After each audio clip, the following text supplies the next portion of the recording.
Bonjour à tous. Donc dans cette vidéo, j'aimerais m'attaquer à la résolution d'un problème qui est la détermination de la hauteur du jet d'eau de Genève. Alors bien évidemment, on ne va pas aller mesurer le jet d'eau de Genève avec une règle. Donc, la règle devrait être extrêmement longue, hein. Ce ne serait pas pratique. Donc nous, ce qu'on va plutôt faire, c'est utiliser des méthodes de détermination indirectes de cette hauteur.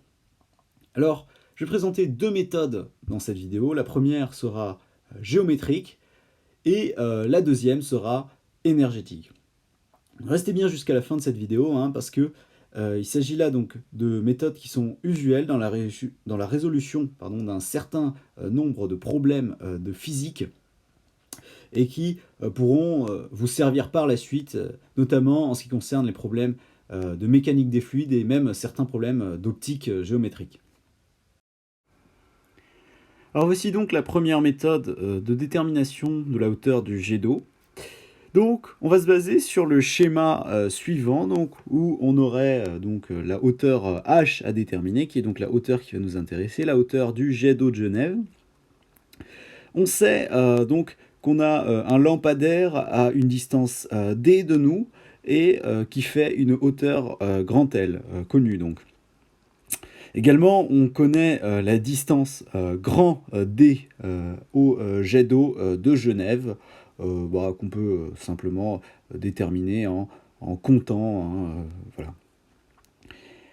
Donc, on a toutes ces données, et alors on constate bien, que si on arrive à aligner le sommet du lampadaire avec le jet d'eau de Genève hein, dans notre vision, hein, on va être dans cette configuration-là, qui va être donc particulièrement intéressante parce que, on va pouvoir écrire donc une égalité des tangentes. Donc ça va être la tangente ici de cet angle-là, de cet angle-là donc, qui va être donc égal à la fois au rapport donc entre ces deux grandeurs et au rapport également donc entre ces deux grandeurs. Donc, on va l'écrire, tout ceci. Donc, on va avoir donc, tangente de θ qui est égale d'une part au rapport entre L et D, donc L sur petit d, et c'est également égal à H sur grand D. Donc, ça va nous donner une équation qui nous lie donc, nos quatre grandeurs, L, H, D et grand D. Donc on va avoir L sur petit d qui est égal à H sur grand D. Et alors, maintenant, si on connaît donc la valeur de grand L, de petit d et de grand D, on connaît la valeur de H. Donc on a H qui est égal à grand D fois grand L divisé par petit d. Voilà. Alors, j'ai pas fait l'expérience dans la vie réelle, donc je peux pas vraiment faire l'application numérique, donc on passe directement à la méthode donc, énergétique. Alors en dernier lieu, la méthode donc, énergétique pour déterminer la hauteur de ce jet d'eau. Alors, pour ça, on va faire donc, quelques hypothèses qui sont donc les suivantes. Donc on a un écoulement qui est parfait, c'est-à-dire adiabatique, hein. Stationnaire, homogène et incompressible. Donc ça, c'est parfaitement justifié par le fait qu'on a de l'eau hein, qui s'écoule donc en continu. Donc on va se baser sur le schéma suivant, donc où on a alors certaines données, hein, la pression atmosphérique, hein, donc aux alentours du jet d'eau. Et alors, nous, ce qu'on va faire, c'est appliquer la relation de Bernoulli entre A et B. Alors, B est à une altitude H, hein, tandis que A donc, est à l'altitude 0 hein, au niveau du sol. Au niveau de la vitesse en A, on va avoir quelque chose qui est déterminé par le débit volumique. Hein. En effet, on a fait des hypothèses d'écoulement incompressible hein, ici. Donc alors, si on écrit la relation de Bernoulli, donc relation de Bernoulli. Hop, voilà.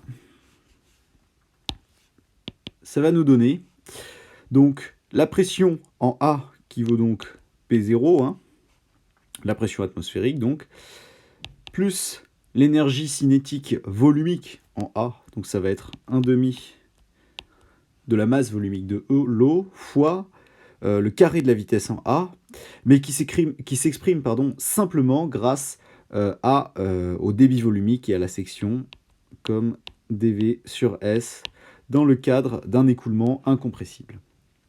Plus l'altitude en A qui est donc 0, hein, donc je ne vais pas la noter. On va voir ensuite également la pression en B, donc c'est pour le second membre, hein, c'est la conservation donc, de l'énergie mécanique.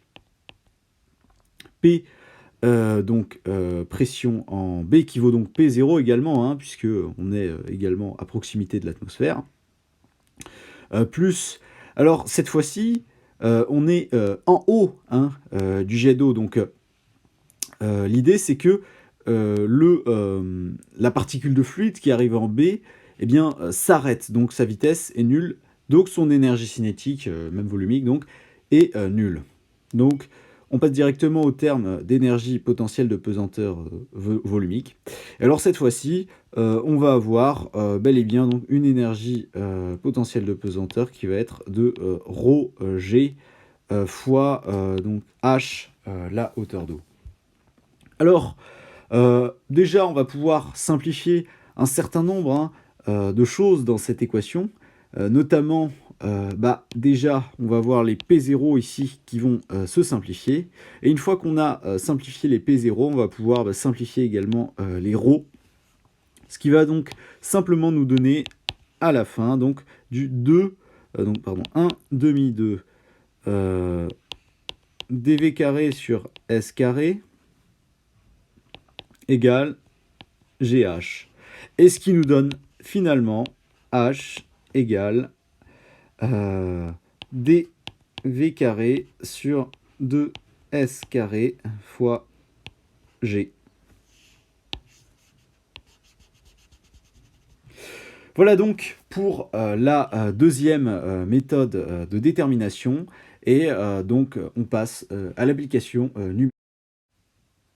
Donc en faisant l'application numérique, avec donc un débit volumique en entrée qui est de 500 litres par seconde et une section S qui est donc de 100 cm², on trouve une hauteur de jet qui est de donc 125 mètres, assez proche donc de la valeur réelle qui est de 140 mètres. Donc en conclusion de cette vidéo, on devait donc calculer la hauteur du jet d'eau de Genève. On a utilisé deux méthodes pour déterminer donc cette hauteur. La première méthode qui était donc géométrique, qui va donc se baser sur un objet auxiliaire, qui était donc notre lampadaire. On cherchait donc un alignement afin d'écrire l'égalité des tangentes qui nous donnait notre résultat. Donc c'est une méthode qu'on va pouvoir également utiliser en optique géométrique pour de futurs problèmes. Ensuite, la deuxième méthode est une méthode donc énergétique qui se base sur la relation de Bernoulli. On a dû faire quelques hypothèses sur l'écoulement et nous permet donc de calculer H égale 125 mètres. Voilà, merci de m'avoir écouté. Moi je vous dis à la prochaine et d'ici là,